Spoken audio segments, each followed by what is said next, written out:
Hey 5M, welcome to Miss J's first math lesson. Today we're learning about contour maps. Have fun and work hard. Go ahead and answer these on your whiteboard and try not to use your multiplication box. Pause now.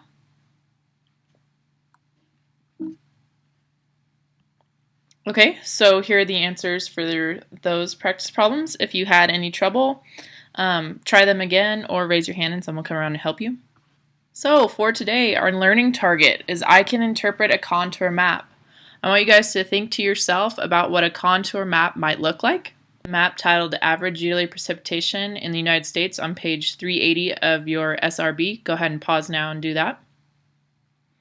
Alright, you're back. So let's look at this map together. The question asks about how much precipitation does Chicago, Illinois receive per year?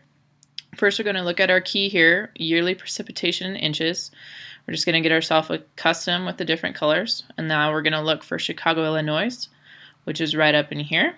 And it is the greenish color. So we're going to come back down here and see that it is 20 to 40 inches in yearly precipitation. So we're going to write in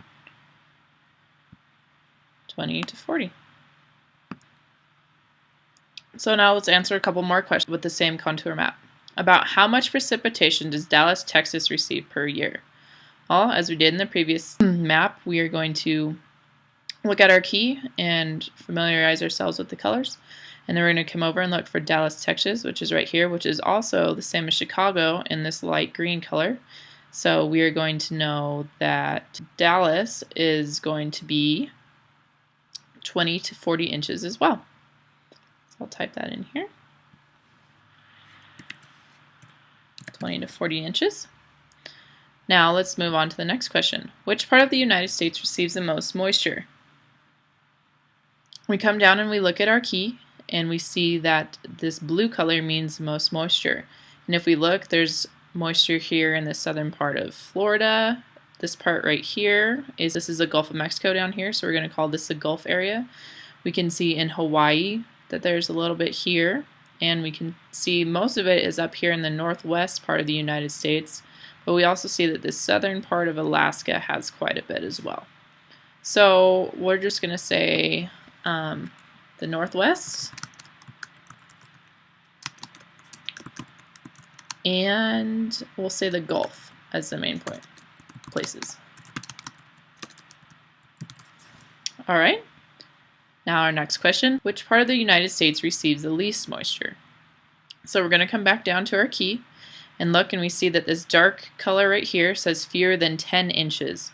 So if we look, we see there's some in northern Alaska up in here, and then a lot of it is right in through here, which is, I would say, like southwestern and mostly desert areas.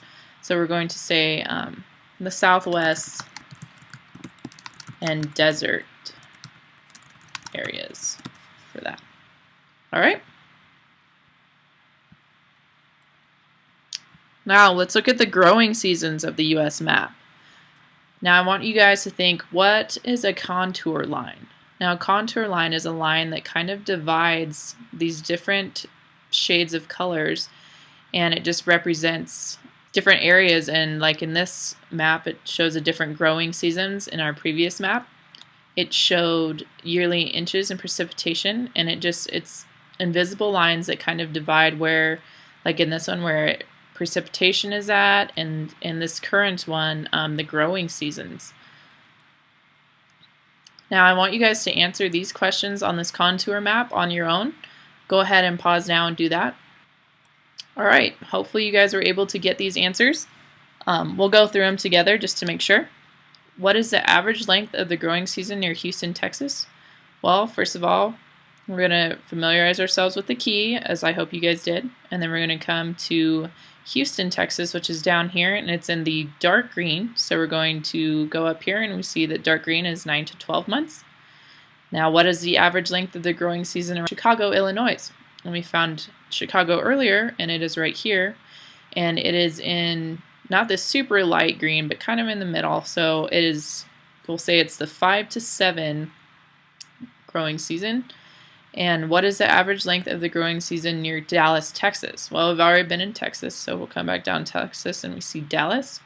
And we see it's in this lighter green, not the dark green, the lighter green, and so we say it's 7 to 9. If you guys have any questions, please let one of the teachers know before you get started on your daily work.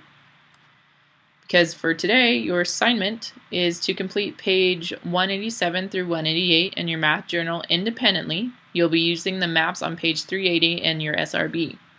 When you're done with page 188, please complete the math boxes 6.7 on page 190.